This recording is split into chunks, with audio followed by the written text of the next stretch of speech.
बंदी छोड़ सतगुरु रामपाल जी महाराज जी की जय हो। सत साहेब रण सिंह भगत जी, आप जी ने जो शंका जाहिर की है, मैं समझ सकता हूँ भगत जी, आप जी की मनोदशा को। आप जी कह रहे हैं कि मैं आपके इस शंका समाधान वाले मिशन में आपका सहयोग देने के लिए तैयार हूँ, लेकिन मेरी कुछ शंकाएं हैं। और शंकाएं क्या हैं कि मैं जितना आपको समझने का प्रयास करता हूँ, साध संगति को समझने का प्रयास करता हूँ, उतना ही ज़्यादा भ्रमित भी हो जाता हूँ रामचंद्र कानपुर वाले के पोस्टर देख देख कर। भगत जी, पिछली साध संगति में परमात्मा ने इसी पॉइंट पे जिक्र करवाया था कि भाई गीता जी अध्याय नंबर 2 श्लोक नंबर 53 के अनुसार गुरु जी हमें समझा रहे थे गीता जी को पढ़ाते समय कि जब तक कोई भी व्यक्ति तरह तरह के वचनों को सुनकर, तरह तरह की बातों को सुनकर भ्रमित होता रहेगा, वो निर्णय नहीं कर पाएगा कि सही क्या है, गलत क्या है, वो पक्ष सही कह रहा है या ये वाला पक्ष सही कह रहा है। जब तक साधक या भगत इस बात का निर्णय अपने गुरुदेव के ज्ञान को आधार बना के, जो भी साधना जिसी भी संत से लेकर वो करता है, यदि वो निर्णय नहीं कर पाता है, उस दुविधा की स्थिति से ज्ञान को आधार बनाकर बाहर नहीं निकल पाता है, तब तक तो वो व्यक्ति भगत की श्रेणी में भी नहीं आता। ये मैं नहीं कह रहा, ये गीता जी कह रही है, जो परमात्मा का अटल विधान है। तो इस शंका से भगत जी आपने स्वयं ही निकलना पड़ेगा। और अगर आप इस शंका से बाहर नहीं निकल पा रहे हैं, तो मुझे लगता है आप गुरुदेव जी के प्रति भी उतने समर्पित नहीं हैं जितना आप दिखाने का प्रयास कर रहे हैं या आप कहते हैं। क्योंकि गुरुदेव जी के साथ भी ठीक वही स्थिति है जो स्थिति आज दास के साथ में है। गुरु जी भी जब अपने गुरुदेव स्वामी रामदेवानंद जी महाराज जी से अलग हुए, उस समय गरीबदास जी के पंथ से बहुत सारे लोग उनसे ईर्ष्या करने लग गए थे, राग द्वेष करने लग गए थे। गुरु जी को यहाँ तक कह दिया कि ये निगुरा है, इसने स्वामी रामदेवानंद जी से नाम दीक्षा का कोई आदेश नहीं लिया, ये मनमुखी रूप से अपना चिमटा गाड़ लिया। कौन व्यक्ति? जो व्यक्ति गुरु जी से राग द्वेष और ईर्ष्या रखते थे। उसके बाद में क्या हुआ? गुरु जी अपना अलग से अपना प्रचार करने लग गए, परमेश्वर की आत्माओं को सतज्ञान देने लग गए। और ज्ञान में इतनी पावर होती है, और जो स्वयं परमात्मा उस ज्ञान को प्रदान करता है, तो आत्मा ऑटोमेटिक उनसे चिपक जाती हैं। लाखों को परमेश्वर ने अपने से जोड़ा, ज्ञान समझाकर, प्रेम से। और उसके बाद फिर क्या हुआ? मुकदमे हुए, बेवजह लोगों ने उनके साथ में राग द्वेष ईर्ष्या की, बहुत सारी चीज़ों को लेके मुकदमे हुए, कोर्ट कचहरी हुई। और आज स्थिति क्या है? आज गुरु जी को देशद्रोही बना रखा है। और आप यूट्यूब पे देखिए उनके खिलाफ कितने लोग दुष्प्रचार करते हैं, कितने लोगों ने वीडियो बना रखे हैं, आर्य समाज के लोगों ने बना रखे हैं, दूसरे पंथ और संतों ने बना रखे हैं कि रामपाल ईसाई मिशनरियों के लिए काम करता है, देवी देवताओं का घोर विरोधी है, हिंदू धर्म को नाश करना चाहता है, खुद भी नरक में जाएगा, सबको लेके जाएगा। सेम टू सेम वो लोग उसी स्थिति पे हैं गुरुदेव को लेके, जिस स्थिति पे आज वर्तमान में रामचंद्र जी कानपुर वाले मेरे ऊपर हावी हैं। ना कोई पुख्ता सबूत गुरुदेव जी के प्रति आर्य समाजियों के पास है, ना किसी अन्य संत पंथों के पास हैं, और ना ही मुझ पवन दास को बदनाम किया जाए ऐसा कोई ठोस आधार, कोई ठोस प्रमाण रामचंद्र जी कानपुर वाले के पास और जो जयपुर में रणजीत जी हैं उनके पास में है। उआ बाई वो लोग भी बक रहे हैं, उआ बाई ये लोग भी बक रहे हैं, जबकि गुरुजी अपनी जगह सत्य हैं, वो कहीं से भी माइनस में नहीं हैं। ठीक इसी प्रकार मैं पवन दास भी अपनी जगह बिल्कुल खरा सोना हूँ, कहीं भी माइनस में नहीं हूँ। लेकिन ये राग द्वेष और ईर्ष्या का जो रोग है भगत जी, इसके लिए हमें गुरुजी ने क्या समझाया कि भाई राज त्यागना सहज है, और सहज नारी का नेय, पर मान बढ़ाई और ईर्ष्या दुर्लभ तजना ये, और ये छूटे बिना भगवान निकट भी नहीं आ सकता। तो ये जो भयंकर बीमारी है, ये बीमारी रामचंद्र जी के अंदर समाई हुई है। अब इस बीमारी का अंत क्या है? ठीक उसी पैटर्न को आप देखते चलना भगत जी, और एंड में आप निर्णय करना कि वास्तव में गुरुदेव जी के वचनों पे कौन चल रहा है। तो गुरु जी के प्रति उन लोगों ने कितनी राग द्वेष ईर्ष्या फैलाई, कितना कुप्रचार किया किया ना। लेकिन क्या गुरु जी ने कभी भी उनके खिलाफ कुछ कहा? और अगर गुरुदेव ने कभी उनके खिलाफ कुछ कहा तो केवल मर्यादित शब्दों में ज्ञान आधार से कहा। उनको अच्छी आत्मा का दर्जा देते हुए कि भाई वो भ्रमित हैं, उन्होंने काल की भांग ज़्यादा पी रखी है, वो भी परमात्मा की आत्माएं हैं, और जिस दिन वो सत्य को समझ जाएंगी, स्वीकार कर लेंगी, उनका सारा नशा उतर जाएगा। वही स्थिति भगत जी यहाँ है। जब से रामचंद्र जी, लगभग 7-8 महीने हो गए होंगे, जब से रामचंद्र जी कानपुर वाले मुझ पवन दास के खिलाफ कुप्रचार करने लगे हैं। और कुप्रचार करने की वजह क्या, ये भी आपको अच्छे से पता है भगत जी। मैं कोरोना का जो वीडियो बनाया था उसकी एवज में मैं जेल चला गया। पीछे से रामचंद्र जी वहीं मेरठ में थे। ये ओमपाल जी वगैरह को फ़ोन किया, उन्होंने फ़ोन नहीं उठाया। तो फिर इनके अंदर एक बहुत बड़ी कमी है, या यूं कह लीजिए कि बहुत बड़ा एक रोग है रामचंद्र जी को। ये जोश में होश खो देते हैं। ये किसी भी चीज़ पे विचार नहीं करते कि मैं आज जो शब्द बोलूँगा आगे चल के उन शब्दों का क्या अर्थ निकलेगा और क्या उन शब्दों का असर होगा, ये नहीं सोचते। और जो व्यक्ति इतना नहीं सोचता है वो व्यक्ति की श्रेणी में नहीं आता। इसने ओमपाल जी के प्रति, सतपाल जी के प्रति ऊआबाई बकनी शुरू कर दी कि इन्होंने ही पवन दास के ऊपर मुकदमा करवाया है, पवन दास को जेल भिजवाया है। अब मैं तो जेल में था, मुझे इस प्रक्रिया का मालूम नहीं था। अब जेल से आने के बाद मुझे मालूम पड़ा कि भाई साहब रामचंद्र जी तो तीर पे तीर मारे जा रहे हैं। तो मैंने रामचंद्र जी से कहा कि भगत जी, अगर वो कुछ बोल रहा है तो मेरे लिए बोल रहा है, आप क्यों परेशान हो रहे हो? आप जितना उनको कहोगे उतना ज़्यादा वो भी बेचारे परेशान होंगे। और भगत जी, मुझे किसी ने जेल नहीं कराई है, मैंने वीडियो बनाया था, वीडियो की एवज में प्रशासन ने मुझे जेल करवाई है। आप उनको दोष क्यों दे रहे हो? तो वो मेरे से खफा हो गए कि तू तो ओमपाल का पिट्ठू बन रहा है। उसी समय कोई एक व्यक्ति था, मैं आज उसका नाम भी भूल गया, सहारनपुर का था, मेरे वहीं दुकान पे दही बड़े पे काम करता था। क्या नाम था, मैं भूल गया उसका। हरीश, हरीश, हरीश। हरीश भी वहीं था लॉकडाउन में। अब वो हरीश के साथ उसके गांव चला गया मुजफ्फरनगर, वहाँ से 50 किलोमीटर। वहाँ जाने के बाद फिर वो वही बकवाद करने लग गया। अब ओमपाल जी ने क्या सोचा कि भाई ये पवनदास करवा रहा है, अब देखना लोग कहाँ भ्रमित हो रहे हैं। जबकि मेरा कोई रोल नहीं, खाली अपनी सोच आधार से दोनों तरफ से लोग भ्रमित हो रहे हैं, रामचंद्र भी और मेरठ वाले भी। तो रामचंद्र जी ने मेरे से फालतू की नफरत यूं पाल ली कि भाई ये तो ओमपाल जी का पक्ष कर रहा है, और ओमपाल ने मेरे से नफरत यूं पाल ली कि ये पवन दास रामचंद्र को अपने घर पे बैठा के हमारे खिलाफ पोस्टर बनवा रहा है, वीडियो बनवा रहा है। अब भगत जी, मेरा इसमें क्या दोष भैया? और रही बात वो रणजीत के पैसों की, तो भगत जी मैं तो स्पष्ट बोल चुका हूँ। अब हनुमान जी तो हूँ नहीं, छाती फाड़ के मैं दिखा नहीं सकता। जब मैंने स्पष्ट कह दिया कि मैंने ओमपाल जी को और रणजीत जी को, दोनों को मेरठ में जहाँ मेरी दुकान थी, दोनों को मैंने आमने सामने बैठाया और मैंने कहा भाई ओमपाल जी को रजिस्ट्री के लिए पैसे चाहिए, और रणजीत जी आप कह रहे हो कि आपके पास में 4-5 लाख रुपए हैं, बोले जी हैं। तो मैंने कहा आपस में बात कर लो। दोनों ने आपस में बात कर ली। ओमपाल जी ने 2 महीने का टाइम दे दिया। वो भाई जयपुर गया, जयपुर से 4 लाख रुपए ले आया। 4 लाख रुपए लाके मेरे घर पे आया। मैंने ओमपाल जी को बुलाया, उसकी आंखों के सामने मैंने ओमपाल जी को 4 लाख रुपए दे दिए, किस्सा खत्म। अब कोरोना फिर बीच में आ गया, फिर बीच में रामचंद्र ने नाटक शुरू कर दिया।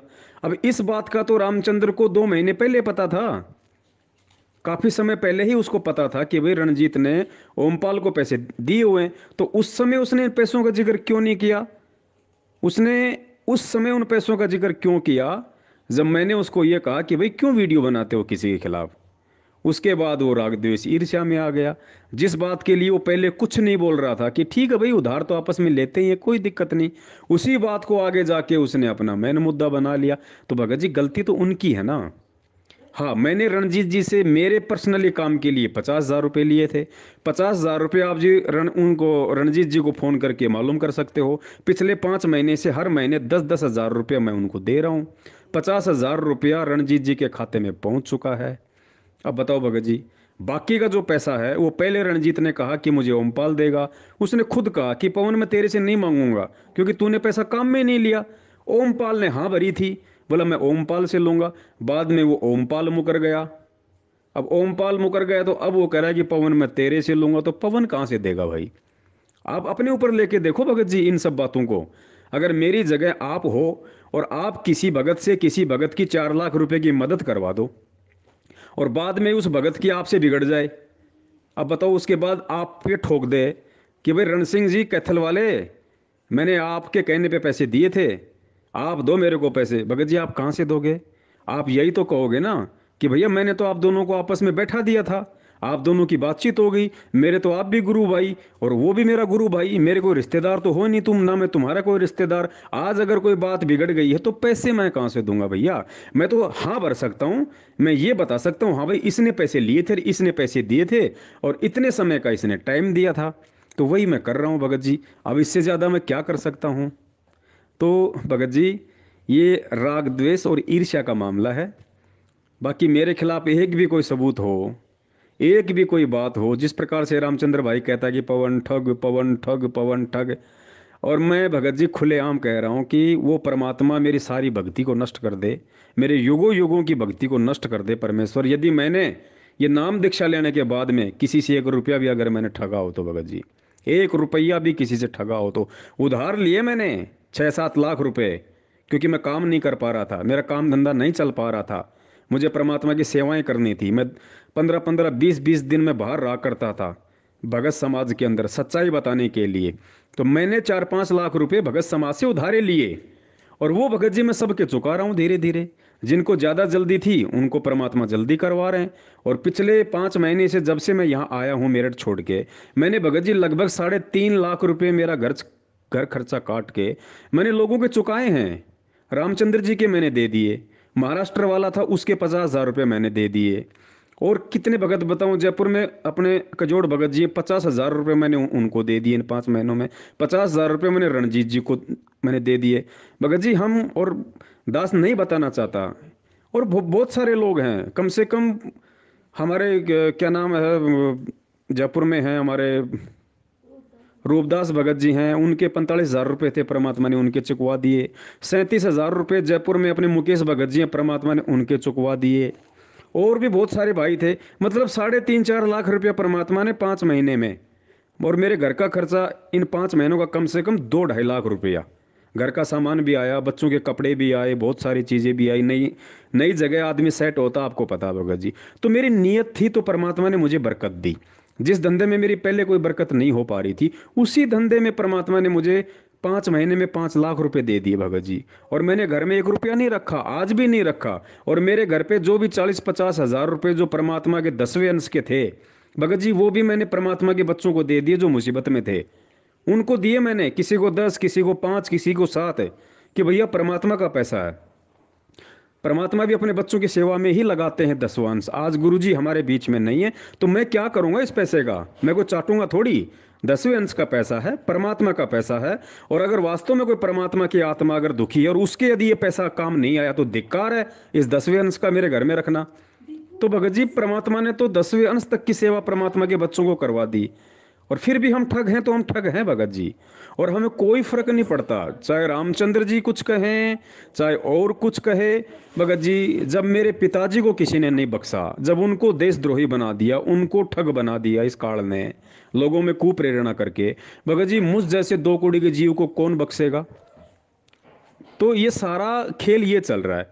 अब पूछ लो उन लोगों से, अगर मैंने रणजीत जी से अगर पैसे मैंने ठगे हों, जिस प्रकार से वो रणजीत जी भी रामचंद्र जी के विचारों से प्रेरित होकर जो वीडियो बना रहे हैं, आप उनसे पूछ लो भाई, उनसे जितने लिए थे 50,000 रुपये मैंने उनके दे दिए भाई।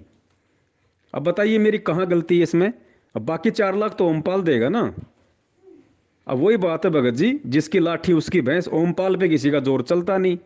अब जब मेरठ में मैं था और वो रणजीत मेरठ में आया तो पता उसने कितनी घटिया घटिया मेरे साथ में उसने हरकतें की। मेरे घर का खाके भगत जी उसी थाली में छेद कर रहा। मैं जिस कॉलोनी में रहता उसी कॉलोनी में रामचंद्र जी के कहने पे भगत जी पर्चे छपवा के पूरी कॉलोनी में बांट दिए कि पवन ये ठग है, मेरे पैसे खा गया, वो खा गया। मैंने कुछ नहीं कहा भगत जी उसको। अब अगर उसकी औकात है, वो इतना अगर सूरवीर है, तो वो मेरठ में जाके और ओमपाल जी का गांव में जाके पर्चे क्यों ना बंटवाए भाई, कि ओमपाल मेरे 4 लाख खा गया, लेकिन नहीं करेगा। क्यों नहीं करेगा? उसको पता, वो डंडा चढ़ा देंगे वहीं पे, वापस नहीं आ पाएगा जयपुर में। तो भगत जी, हमेशा कमजोर पे दुनिया चलती है, कमजोर को ही दुनिया हमेशा दबाती है। और भगत जी, हम भगत हैं, वैसे तो हम दुनिया के सबसे अमीर इंसान हैं, हम दुनिया के सबसे ताकतवर इंसान हैं आध्यात्मिक दृष्टि से। और अगर वैसे देखा जाए तो सतगुरु के सेवक होने के नाते हम दुनिया के सबसे निम्न श्रेणी के व्यक्ति हैं, हम दुनिया के सबसे अधीन और दास भाव के हम प्राणी हैं। तो भगत जी, चाहे भगत हो चाहे भगत हो, मैं अपने पिताजी के पच्चीनों पे चलूंगा। मुझे चाहे रामचंद्र जी कुछ कहें, चाहे आप कुछ कहो, चाहे और कोई कुछ कहे, मुझे कोई फर्क नहीं पड़ता। अगर मैं अपने बाप की नज़रों में पाक साफ हूं, तो दुनिया चाहे मुझे गुंडा कहे चाहे भुंडा कहे, भगत जी कोई फर्क नहीं पड़ता। परमेश्वर की वाणी है, जय कंचन बिष्टा पड़े घटे न ताको मोल। सोना अगर लैट्रिन में भी गिर जाए ना, तो उसका मूल्य कम नहीं होता। तो भाई, मेरी भी परीक्षा चल रही है, मुझे भी आधीनी भाव दास भाव में रहना भैया। मैं गुरुदेव के वचनों की अवहेलना नहीं कर सकता। अरे मेरे बाप ने तो वो सहन किया है, 2 कौड़ी के जीव से थप्पड़ खाए भैया, उनकी गालियां खाई हैं। और मैं तो हूं ही 2 कौड़ी का असल में। तो मैं तो कुछ भी सहन करूंगा भाई, मुझे करना पड़ेगा, तभी मैं उनके वचनों पे खरा उतर पाऊंगा। और रही बात भगत जी शंका समाधान में आप जी के द्वारा सहयोग देने की, तो देखिए, ना तो मैंने कभी किसी को कहा कि कोई शंका समाधान या साध संगति के माध्यम से संगत को जगाने में मुझ पवनदास का सहयोग करे और या ना करे, ये सामने वाले की अपनी मर्जी पे है भगत जी। ये कोई भीख मांगने का मार्ग नहीं है, ये सत्य को स्वीकार करके, सत्य को पहचान के सत्य पे चलने का मार्ग है। इसमें कोई टर्म्स एंड कंडीशन नहीं होती है। जैसा आपने कहा कि आप मेरी इन शंकाओं का समाधान करो, उसके बाद मैं सहयोग करूंगा। भगत जी, ये कोई हम कोई मतलब कि बिजनेस थोड़ी कर रहे हैं, जो मैं आपकी हर चीज़ को मानूंगा या हर चीज़ की समाधान करूंगा तब आप मेरा सहयोग करोगे। मेरा कौन सा भगत जी बच्चे का विवाह बिगड़ रहा है, मेरी कौन सी लड़की की शादी हो रही है जो मेरा काम बिगड़ जाएगा? मैं जितना कर पाऊंगा ये सेवा मैं अपने लिए कर पाऊंगा, उसका उसका क्रेडिट मुझे मिलेगा। आप करोगे आपको मिलेगा, कोई तीसरा करेगा उसको मिलेगा। मैं रियलिटी बताता हूं, क्योंकि ये परमेश्वर का मार्ग है, सत्सेवकों का मार्ग है। जिस कजोड़ भगत जी के नंबर मैंने डाल रखे हैं सतगुरुदेव जी की प्रेरणा से, मधु बहन का डाल रखा, विकास भगत जी का डाल रखा है, पंजाब वालों का। आप उनसे पूछ लीजिए फोन करके। हमारी 15-15 दिन बात नहीं होती आपस में, हम नहीं करते, क्योंकि हम सबको अपने ज्ञान आधार से चलना है। मैं किसी को मतलब बोल बोल के नहीं बताऊंगा कि अब तुम्हें क्या करना है, अब तुम्हें क्या करना है। परमेश्वर ने यदि प्रेरणा करके उन आत्माओं के नंबर डलवाए हैं, तो जाहिर सी बात है उनमें कुछ है। परमेश्वर ने उनके अंदर कुछ योग्यता, कुछ गुण डाल रखे हैं।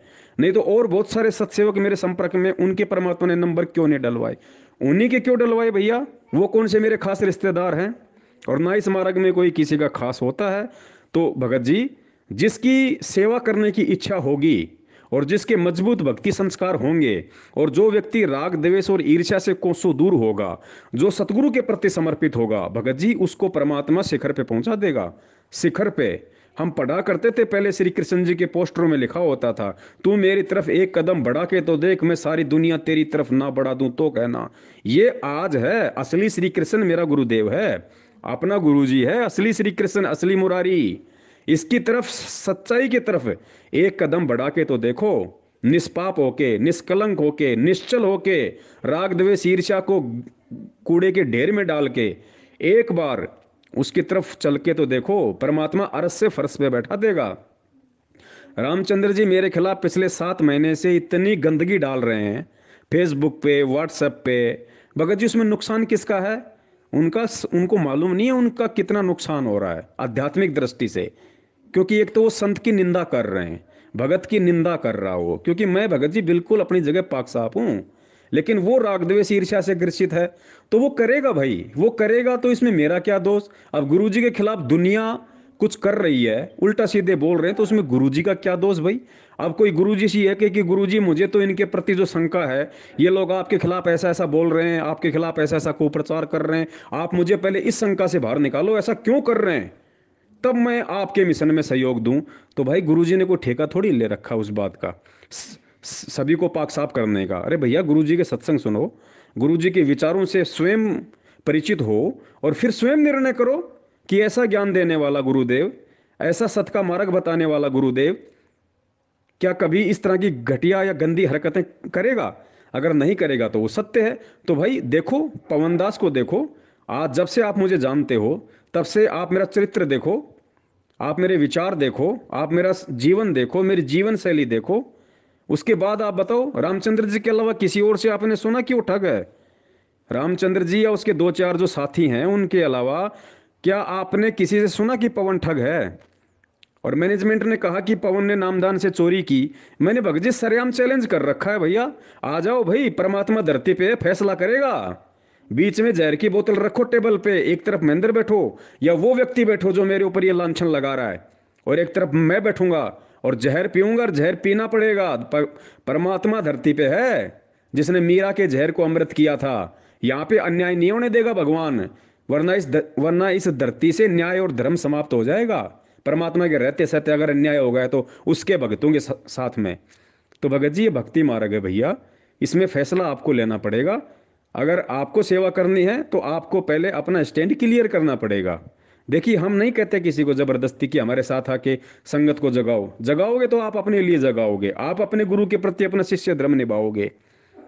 भगत जी अब दास इससे ज्यादा कुछ नहीं कह सकता। भगत जी इतनी बातें अगर परमात्मा अगर साध संगति के तहत संगत से करवाते तो हजारों की शंकाओं का और समाधान होता।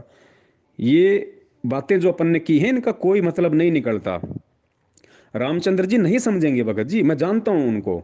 मैं आपसे पहले उनसे जुड़ा हुआ हूं भाई, 3 साल से मेरा उनसे संपर्क है।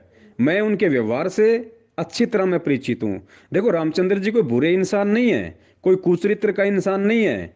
जैसे नरेश दास जी हैं इटावा वाले, उन्होंने कहा कि भाई वो फरुखाबाद जाता था, भक्तों के बैग में से पैसे निकालता था। देखो, मैं इन सभी बातों का मैं खंडन करता हूँ। रामचंद्र जी ऐसी घटिया हरकत ना तो कर सकता ना सोच सकता। ये नरेश जी का अपना राग द्वेष और ईर्ष्या थी रामचंद्र जी के प्रति, क्योंकि वो नरेश जी के खिलाफ भी पोस्टर बना बना के डाल रहा था, उनके बच्चे के खिलाफ भी अनाप शनाप बोले जा रहा था। तो उसको आ गया मन में, उसने इस तरह की बातें बोल दी, तो मैंने समर्थन नहीं किया उसका। मैंने कहा भैया वो ऐसा नहीं है, और ऐसा झूठा प्रचार किसी के खिलाफ मत करो। मैं सत को सत कहूंगा भगत जी, चाहे रामचंद्र जी, चाहे जो मर्जी हो, क्योंकि मेरा किसी से कोई राग द्वेष ईर्ष्या नहीं है। मैं गुरुदेव के चरणों की सौगंध खा के कहता हूँ, 6 साल से मैं रामचंद्र जी के द्वारा जो पोस्टर बनाए जा रहे हैं हम भी उनको पढ़ते हैं, देखते हैं भाई क्या विचार हैं, क्या मनसा है उनके। एक भी पोस्टर में अगर सच्चाई हो, एक भी पोस्टर में अगर अगर सच्चाई हो तो भगत जी मेरे तो वही शब्द है, परमात्मा भगत जी सारी भक्ति नष्ट कर दे। एक भी शब्द में अगर सच्चाई हो तो जो वो कह रहे हैं वो ठग है, ऐसा है, वैसा है, कोई सच्चाई नहीं है भगत जी। मनमुखी तरफ से चल रहा है, काल प्रेरित होके चल रहा है। तो भगत जी उसके शब्द, उसके पोस्टर, उसके विचारों का परिणाम उसके साथ है, आज नहीं तो कल। और जो परिणाम है वो आपने देख भी लिया होगा। जो खुद उसके साथ में थे, कुछ कानपुर के लोग थे, सौरभ दास जी थे और कुछ लोग थे, सब उससे दूर हट गए, क्योंकि कुछ मिलता ही नहीं लोगों को। और वो सारा दिन अगर वो राग द्वेष ईर्ष्या बांटेगा तो लोगों का भक्ति से मन हटेगा, लोगों का लोगों का गुरुजी के प्रति विश्वास कम होगा। क्योंकि सारा दिन वही गंदगी अगर कोई आदमी खाएगा तो उसके विचार भी तो वैसे गंदे होंगे। तो खुद जो रामचंद्र जी के साथ में दो चार लोग थे, उन्होंने भी उनका साथ छोड़ दिया। तो उनके भगत जी विचार, उनके शब्द उनके साथ में हैं, और मेरा रामचंद्र जी से कोई लेना देना नहीं है। वो अगर कुछ अच्छा करेंगे तो अपने लिए करेंगे, बुरा करेंगे तो अपने लिए करेंगे। मैं अपने पिताजी के प्रत्येक वचन पे अडिग होके चलूंगा, किसी को मैं कुछ नहीं कहूंगा भगत जी। चाहता तो मैं भी पोस्टर बना सकता था उनके खिलाफ, चाहता तो मैं भी वीडियो बना सकता था। क्या वो भाषा मुझे नहीं आती? क्या वो भाषा मैं भूल गया जिस भाषा का वो प्रयोग करते हैं? लेकिन भाई मुझे अपने परमात्मा पे विश्वास है, और मुझे मेरे परमात्मा के वचनों पे विश्वास है। वो जैसा करेगा अपना पाएगा भगत जी। और आप अपना स्टैंड आप क्लियर करो भगत जी, आपने क्या करना है, आपने क्या नहीं करना है।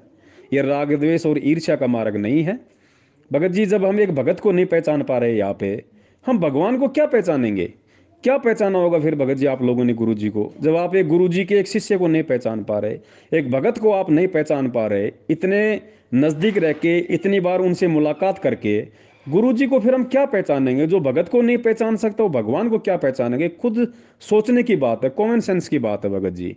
क्या सारी जिंदगी हम लोग इसी तरह से लड़ झगड़ के राग द्वेष ईर्ष्या में निकाल देंगे?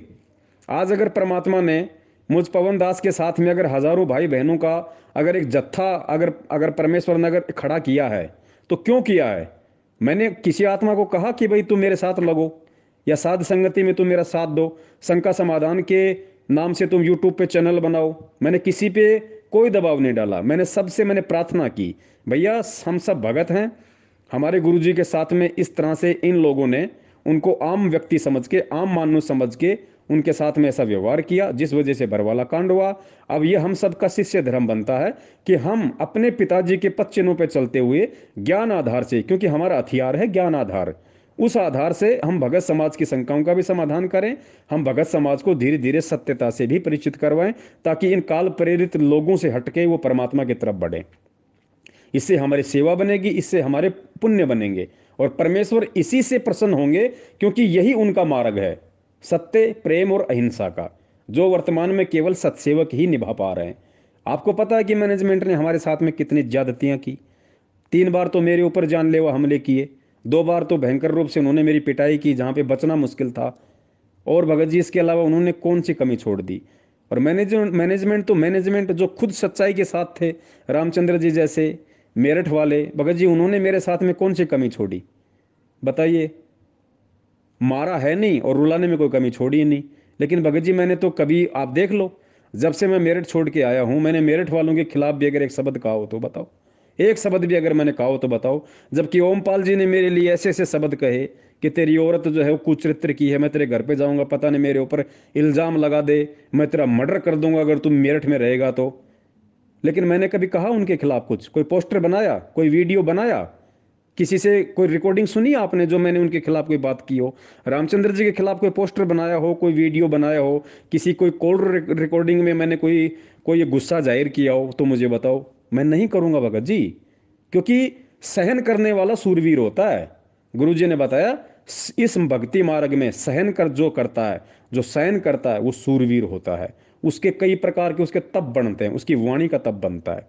तो भाई मैं तो भक्ति के लिए जुड़ा हूं ना, परमात्मा प्राप्ति के लिए जुड़ा हूं ना। और अगर भक्ति के लिए जुड़ा हूं, भगवान को देख के नहीं चलूंगा, और परमात्मा प्राप्ति के लिए जुड़ा हूं, और अगर सतगुरु के अगर पच्चीनों पे नहीं चलूंगा तो मैं तो फेल हो जाऊंगा। क्या फायदा मेरा ये फिर ये साध संगति का? क्या फायदा फिर शंका समाधान का?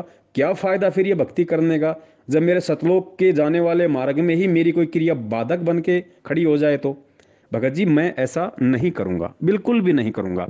मैनेजमेंट का भी अगर विरोध कर रहा हूं, ज्ञान आधार से कर रहा हूं, सबूतों के साथ में कर रहा हूं। जो प्रक्रिया मेरे बाप ने अपनाई वही मैं अपना रहा हूं। एक बात के 10-10 प्रमाण। आज देख लो, सत्सेवक कोई भी बात कहेंगे उसके बिना प्रमाणों के नहीं कहेंगे, हर बात का ज्ञान आधार से समाधान।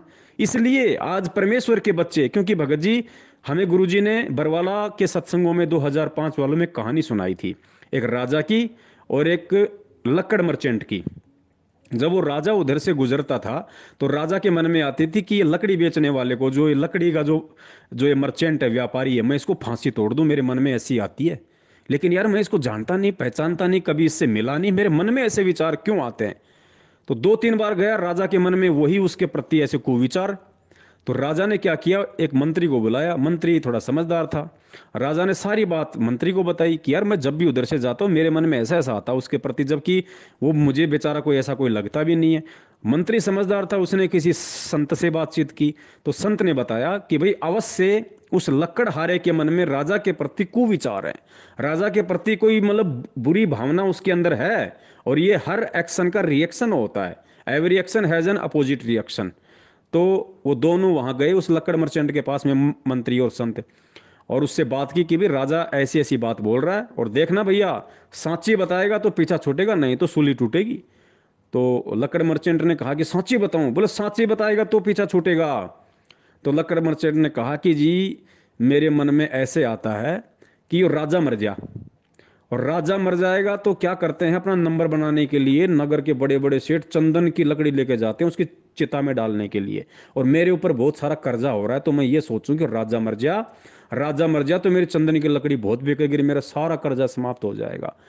तो उसने मंत्री ने कहा कि नालायक, आज के बाद में अगर तूने ऐसा कभी सोचा तो ध्यान रखना राजा सूली तोड़वा देगा। तो वो बेचारा लकड़ मर्चेंट वो डर गया, उसके भाव चेंज हो गए कि अब हो राजा तो बहुत अच्छा इंसान है, बताओ मैं फालतू में मैं उस राजा के प्रति मैं इस तरह के भाव अपने अंदर ला रहा था। मंत्री और संत वापस राजा के पास गए। फिर उन्होंने कहा कि महाराज जी कल जाना देखिए आप उधर से। तो दूसरे दिन राजा गया तो ऑटोमेटिक उसके भाव चेंज हो गए कि यार ये लक्कड़ मर्चेंट ये तो बहुत अच्छा इंसान है, मेरी नगरी का एक नागरिक है, हैं ये तो बहुत अच्छा इंसान है, मैं तो फालतू में इसके प्रति ऐसा सोचा करता था। उसके भाव बदल गए। क्यों? क्योंकि उसके भी भाव बदल गए।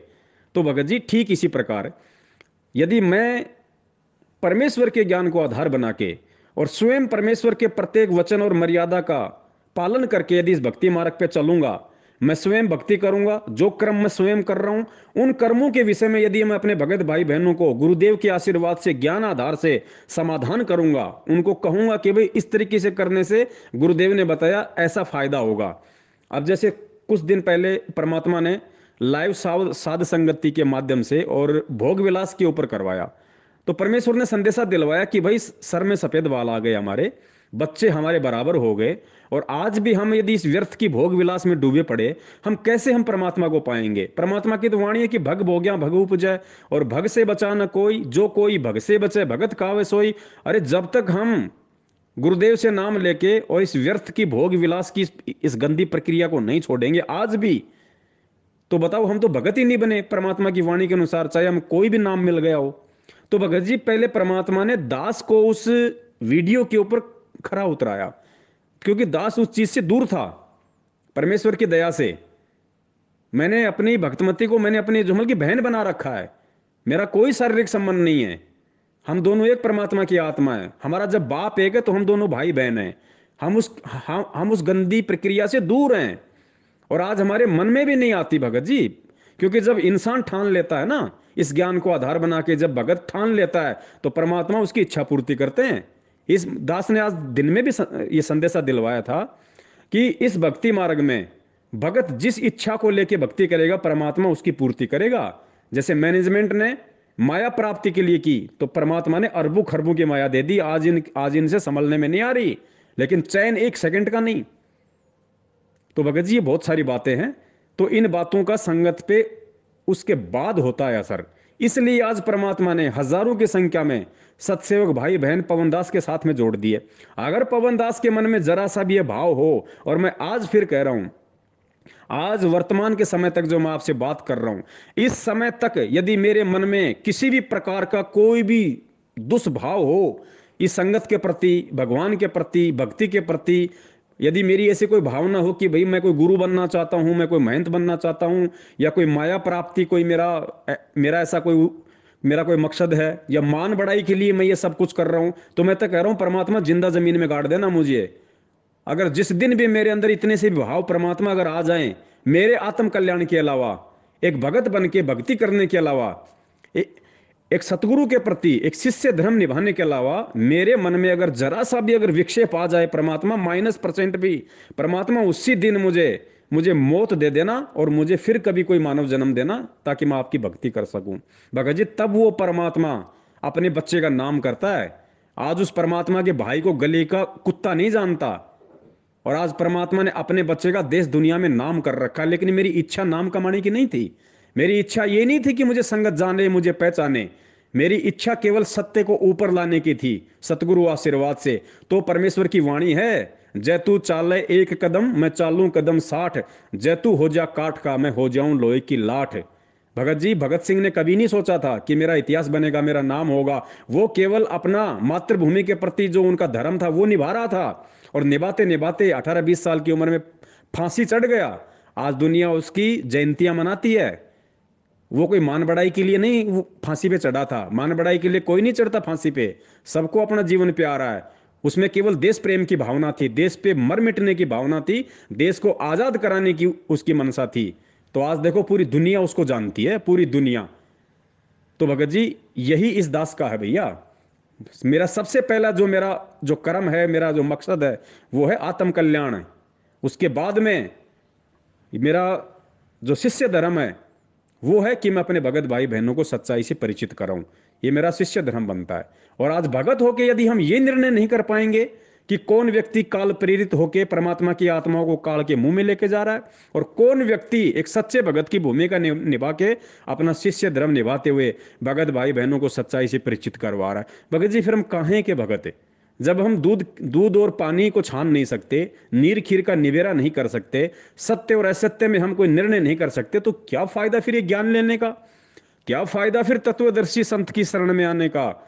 फिर तो जगत वाले ही हमसे अच्छे हैं। 5 आदमी बैठ के कम से कम निर्णय तो कर लेते हैं पंचायत में, क्या सही है और क्या गलत है। तो भगत जी आप स्वयं विचार करो बड़े भैया। और आप यदि सतगुरुदेव जी को लेके यदि कोई कानूनी प्रक्रिया अपना रहे हो भगत जी, ना मैंने आपका विरोध किया, ना मैं आपका विरोध करूंगा।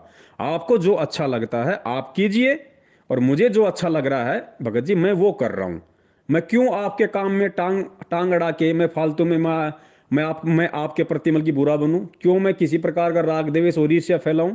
आपको लगता है कि कानूनी प्रक्रिया से गुरुदेव बाहर आएंगे, और मैं कानूनी प्रक्रिया से कोशिश करके जैसे भी आपके भाव हैं कि आप उनको बाहर ले आएंगे, या जैसा भी भगत जी, मैं ये नहीं कह रहा कि आपके अंदर कोई अहम है, अहंकार है कि मैं गुरु जी को निकालूंगा, नहीं। आपके अंदर अहंकार नहीं है भगत जी, मुझे पता है उस बात का। आपकी गुरु जी के प्रति पीड़ा है भगत जी, मानता हूं मैं, दर्द है आपको, उसलिए आप जी ये सारी प्रक्रिया अपना रहे हैं। लेकिन थोड़ा सा यदि ज्ञान आधार से यदि आप इस प्रक्रिया को अपनाओ, तो भगत जी सबसे पहले हम इस मार्ग में गुरु को परमात्मा मान के चलें। और जब परमात्मा मान के चलेंगे तो भगत जी सारे रास्ते क्लियर हो जाएंगे। गुरु जी ने क्या कहा कि जब तक हम सृष्टि रचना का पूरी तरीके से घोटा नहीं घोट लेंगे, जब तक सृष्टि रचना को नहीं समझ लेंगे, हम दुनिया का कोई शास्त्र नहीं समझ सकते। तो भगत जी ये बात यहां लागू होती है, जब तक हम सतगुरु को नहीं समझ लेंगे, जब तक हम गुरु को अच्छे से नहीं जान लेंगे, पहचान लेंगे कि गुरु कौन है, गुरु कौन होता है, तब तक भगत जी हम निशन से होके भक्ति मार्ग पे भक्ति नहीं कर सकते। भले हम कितना ही ऊपर से दिखावा करें, कैसा ही हम अपने आप को दर्शाएं, लेकिन हकीकत क्या है, हमेशा उस आदमी को कांटा बन के वो चीज चुभती रहेगी। तो आप जी स्वयं निर्णय करें। मेरा किसी से कोई राग द्वेष ईर्ष्या नहीं है। मैं किसी से जबरन किसी सेवा के लिए कोई दबाव नहीं डालता, और ना ये मार्ग कोई दबाव का है। और दबाव का होता तो परमात्मा कब का गधे की तरह हमारे कान पकड़ के सतलोक ले चुका होता। भगत जी ज्ञान मार्ग है, इस मार्ग में जो ज्ञान को आधार बनाएगा वही इस मार्ग पे टिक पाएगा। इसलिए हम संगत से बारंबार ये प्रार्थना करते हैं, विनती करते हैं हाथ जोड़ के कि भाई ये परमेश्वर का मार्ग है, हमारा किसी से कोई राग द्वेष ईर्ष्या नहीं है। आज का आपने वीडियो सुना होगा, मैंने सतगुरुदेव जी का जो कलयुगी परिवार है, जो उनकी बेटी है मंजू, जो गुरु जी की जो कलयुगी जो सांसारिक पत्नी है, क्या नाम है, अनारो, मैंने उनको भगत जी आज की वीडियो में क्या कहा पता है? गधी। गधी कहा मैंने उनको। क्यों कहा? उसका कोई रीजन था भगत जी, क्योंकि ये पंथ दुनिया के पंथ से भिन्न है। इसमें कोई सतगुरु की पत्नी नहीं होती, इसमें कोई सतगुरु की बेटी नहीं होती। ये मार्ग वो नहीं है कि भाई भाई गुरु माता, हमारे गुरु पिता, नहीं भैया। हमारा ना कोई गुरु माता है, ना हमारा कोई गुरु पिता है। मेरा गुरु ही मेरी माता है, मेरा गुरु ही मेरा पिता है।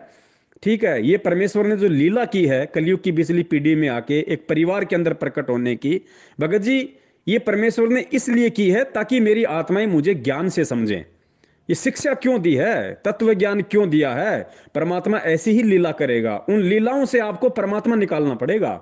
इस ज्ञान को आधार बना के, इस शिक्षा को आधार बना के, इस विज्ञान को आधार बना के परमात्मा इसी तरीके से आया है। जानबूझ के आया परमात्मा नहीं, उनको कोई जरूरत नहीं थी एक सांसारिक परिवार से तालमेल रखने की, 4 4 बच्चों के पिता होने की लीला करने की परमात्मा को जरूरत नहीं थी। माँ बाप को माध्यम बना के एक परिवार में प्रकट होने की परमात्मा को जरूरत नहीं थी। परमात्मा को पढ़ाई करके नौकरी करने के फिर नौकरी छोड़ने की जरूरत नहीं थी। लेकिन ये इन्होंने ऐसी लीला की, क्योंकि ऐसी लीलाओं में से इस ज्ञान को आधार बना के, विज्ञान को आधार बना के, जब कोई उस परमात्मा को निकाल लेगा, नीर खीर का निबेरा कर लेगा, अरे वही तो तत्वज्ञानी भगत है। वही आत्मा तो सतलोक जाने के लायक होगी, जिसको इतना विश्वास हो जाएगा कि इन परिस्थितियों में भी जो कोई विश्वास नहीं कर सकता, कि यार कोई कैसे विश्वास कर लेगा कि संत रामपाल जी का जन्म नहीं हुआ, संत रामपाल जी ने शादी नहीं करी, संत रामपाल जी ने स्त्री भोग नहीं किया, और कबीर ना शादी करता ना स्त्री भोग करता, क्योंकि उसका शरीर ही ऐसा नहीं। भगत जी यही तत्व है। इसीलिए परमात्मा ऐसी लीला करते हैं, ऐसे परिवार में आते हैं, ऐसा एक परिवार बनाते हैं लीलामयी, ताकि लोग उनकी पहचान करें। और जो इन परिस्थितियों में जो गुरु की पहचान कर लेगा वही सतलोक जाने का अधिकारी है। तो बड़े भाई, आप अपने रास्ते चलिए, दास अपने रास्ते चल रहा है। आप अगर मेरा सहयोग करेंगे बहुत अच्छी बात है, मैं आपका सहयोग कर पाऊं बहुत अच्छी बात है, लेकिन रोड़ा ना बने।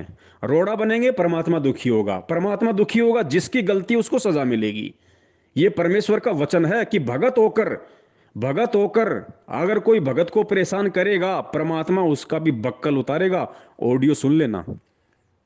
और मैं स्पेशली कोई आपके लिए नहीं कह रहा भगत जी, ये कहीं आप सोचो कि मैं आपके ऊपर ये दबाव बना रहा हूं या मैं आपको इस तरह से कर रहा हूं, नहीं। सबके लिए है भगत जी, ये सारी बातें मेरे ऊपर भी लागू हैं, ये बातें अन्य सत्सेवक भाई बहनों पे भी लागू हैं, ये बातें आप पे भी लागू हैं, रामचंद्र जी पे भी लागू हैं, मैनेजमेंट पे भी लागू हैं। जिन लोगों ने मुझे मध्य प्रदेश में लट्ठों से मारा था भगत जी, अकाल मौत मर रहे हैं। जो जयपुर में मार के गए थे, आज उनकी दुर्गति हो रही है, और देख लेना, आंखों के सामने होगा। ये विधान है परमात्मा का, मेरे कहने से नहीं होता, विधान है। क्योंकि मैं सत्य के लिए खड़ा था, मैं गुरु के ज्ञान को आधार बना के संगत में सच्चाई का प्रचार कर रहा था। मैं संगत का जो दान जो कुपात्रों को जा रहा था, जिसकी वजह से मेरे भगत भाई बहनों के जो कर्म बिगड़ रहे थे, उन कर्मों को बचाने के लिए मैं संघर्ष कर रहा था भगत जी। अपने बच्चों को अकेला छोड़ के, अपने बच्चों को मुसीबत में छोड़ के, अपने बच्चों को दुखी करके भगत जी मैं उधर जा रहा था। तो भगत जी मैं उस परमेश्वर के लिए मैं निकला था। तो भगत जी अब वो मालिक फिर कोई वो पीछे थोड़ी रहेगा। मालिक की वाणी है ना, जय तू चाल एक कदम मैं चालू कदम 60, जय तू हो जा काठ का मैं हो जाऊं लोहे की लाठ। मेरा क्या बिगड़ गया भाई, क्या बिगड़ गया मेरा? जो कर्जा कर्जा भी मालिक ने ही मुझे दिलवाया, और परमात्मा ने ही आज मेरा कर्जा भी उतरवा दिया। उतर जाएगा साल भर में, जहां तक दास को उम्मीद है। परमात्मा इस सीजन में सारा कर्जा सबका नकी करवा देंगे, किसी का नहीं रहेगा, दास के ऊपर किसी का नहीं रहेगा। और मेरा क्या बिगड़ गया अगर मैनेजमेंट ने मुझे गालियां निकाल दी माँ बहन की? मेरी माँ बिगड़ गई या मेरी बहन बिगड़ गई? क्या हुआ जो उन्होंने मुझे जानवरों की तरह मारा? मेरा तो बाल भी बाका नहीं हुआ, मेरा तो एक नाखून भी नहीं उतार पाए वो लोग। तो भाई संघर्ष का मार्ग है। और गुरुजी यही कहते हैं कि बेटा, भगत बनने के बाद तो तेरा संघर्ष शुरू होगा। ये भक्ति अलबेली है भगत जी। लोग आते हैं इस भक्ति में सुख ढूंढने के लिए, लाभ ढूंढने के लिए, व्यापार में फायदा ढूंढने के लिए, बच्चा प्राप्ति के लिए, दुकान चलाने के लिए। भैया गुरुजी ने कहा कि भैया इस मार्ग में जब तुम नीर खीर का निबेरा करके, जब तुम दो रास्तों को छोड़ के किसी एक रास्ते को चुन लोगे, तब तो तुम भगत बनोगे। और भगत बनने के बाद फिर संघर्ष शुरू होगा। ये गुरुदेव दिखा रहे हैं एग्जाम्पल के तौर पे, आज देख लो खुद एक भगत की भूमिका में आज उनके साथ में कितना बड़ा संघर्ष है। इतना संघर्ष हम कर सकते हैं क्या? जिंदगी में नहीं कर सकते भगत जी, जिंदगी में कलेजा फट जाएगा। ये इस परमार्थ के मार्ग में निस्वार्थ हो गया। अगर कोई इतना संघर्ष कर सकता है ना, वो केवल परमात्मा कर सकता है। और अगर वो किसी से करवा सकता है तो केवल अपने अपने बच्चों से वो करवा सकता है। जिसको हिम्मत दे वो संघर्ष करने की, सहन करने की, वो कर सकता है, दूसरा नहीं कर सकता। आज 20 लाख भगत हैं, सबको परमात्मा ने एक समान ज्ञान दिया, सबको एक समान परमेश्वर ने मंत्र दिया, सबको एक समान परमेश्वर ने प्यार दिया। आज भगत जी 20 रास्ते क्यों बने लोगों के? 20 रास्ते क्यों हो रहे हैं? क्योंकि ज्ञान को आधार नहीं बनाया। बिना ज्ञान आधार के ये मुसीबत है। आज लोग काल के जाल में फंसते जा रहे हैं। तो भगत जी दास वो गलतियां नहीं करेगा जो गलतियां मुझे गुरुजी ने बताई कि बच्चों तुम 650 साल पहले कर चुके हो। सबसे बड़ी गलती यही थी कि तुमने परमात्मा को परमात्मा नहीं माना। परमात्मा को परमात्मा नहीं मानने का मतलब उस समय परमात्मा गुरु रूप में थे, कि तुमने गुरु को परमात्मा नहीं माना। तो भगत जी ये गलती दास अब की बार नहीं करेगा। मैं गुरु को परमात्मा उन्हीं के आशीर्वाद से, ज्ञान को आधार बना के, मन कर्म वचन से मान चुका हूं। और भगत जी परमात्मा के लिए कोर्ट कचहरियों में केस लड़ना, परमात्मा को बाहर निकलवाने के लिए संघर्ष करना, भगत जी मेरी आत्मा गवाह नहीं देती है, मेरे अंदर इतनी हिम्मत नहीं है। हाँ, अगर परमेश्वर को कानूनी तरीके से ही बाहर आना होगा तो जिस दिन परमात्मा फॉर्मेलिटी के लिए, विधान पूरा करने के लिए जिस दिन परमात्मा दास में प्रेरणा करेंगे, उस दिन दास केवल इतना ही करेगा, जाके एफआईआर लगाएगा, याचिका लगाएगा। इसके आगे दास कुछ नहीं करेगा। ना कोई संगति इकट्ठी करेगा, ना कोई पैसा इकट्ठा करेगा, ना कोई जोर जबरदस्ती का कोई बहुत बड़ा वकील करेगा, ना कोई टेंशन लेगा। दास केवल विधान पूरा करेगा परमेश्वर का, बस। क्योंकि अगर परमेश्वर ने अगर इसी विधान से बाहर आना होगा जेल से, तो दास केवल विधान ही पूरा करेगा। इससे ज्यादा दास फालतू के टेंशन जोर जबरदस्ती नहीं करेगा, वरना परमात्मा का विधान टूट जाएगा। तब तक भगत जी मैं अपनी भक्ति कर रहा हूं, और तब तक मुझे परमात्मा जो प्रेरणा कर रहे हैं संगत को जगाने की, भगत जी मैं वही कर रहा हूं, वही मैं करूंगा। इस बीच चाहे कोई साथ दे या ना दे, चाहे कोई मुझे गुरुद्रोही कहे, चाहे मुझे कोई गुरुमुखी कहे, चाहे गुंडा कहे, चाहे भुंडा कहे, मैं इन सब बातों को अपने सिर के ऊपर से पीछे धकेलता रहूंगा, जैसा कि मेरा गुरुदेव कर रहा है, क्योंकि मैं उनको देख के चलूंगा भगत जी। सत साहेब, जय हो बंदी छोड़ के। तन मन शीस ईस अपने पे, तन मन शीस ईस अपने पे, पहले में चोट चढ़ावे जब कोई राम भक्त गत पावे हो जी, जब कोई राम भक्त गत पावे हो जी। तन मन शीस ईस अपने पे, तन मन शीस ईस अपने पे, पहलम चोट चढ़ावे जब कोई राम भक्त गत पावे हो जी, जब कोई राम भक्त गत पावे हो जी। भाई सतगुरु तिलक अजप्पा माला, युक्त जटा रखवावे, सतगुरु तिलक अजप्पा माला, युक्त जटा रखवावे। जत को पीन सत का चोला, भीतर बेख बनावे जब कोई राम भगत गत पावे हो जी, जब कोई राम भगत गत पावे हो जी। भाई लोक लाज मर्याद जगत की, तरण ज्यों तोड़े बगावे, लोक लाज मर्यादा।